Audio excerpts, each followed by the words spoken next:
We're going to take a closer look tonight at a surprising effect of the bad economy.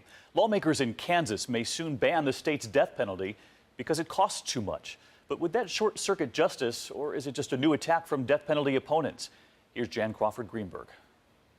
It was a gruesome crime. Jody Sanderholm, a 19-year-old college student, was abducted, raped, and killed. Her body dumped in a field. That the defendant committed the crime of capital murder. It took a Kansas jury 4 hours to decide her attacker, Justin Thurber, deserved the ultimate penalty of death. Jody's mother agreed. He got the right punishment for what he did to Jody.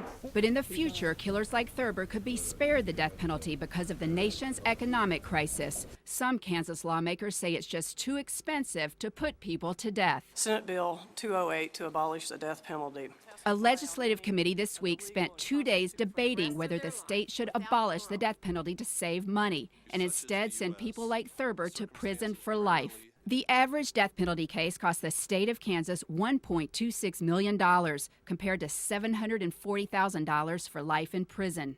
We're spending millions of dollars on a policy that, though it sounds good and feels good, is costing us money that we do not have. Carolyn McGinn is the Republican lawmaker who proposed the bill. We're in a very difficult deficit situation, and we have to look at every way we can to figure out where we can best use those dollars. Kansas is not alone. With budget deficits skyrocketing, 7 of the 36 states with the death penalty are now debating whether to abolish or limit it to ease their budget woes. Opponents of the death penalty say capital cases add millions of dollars to state budgets. They can cost up to 3 times more to prosecute than other murder cases because the appeals are lengthy and complex. But Kansas Attorney General Stephen Six says any savings would be minimal, and the money argument is a diversion. In Kansas, we support this, again, for the worst of the worst criminals.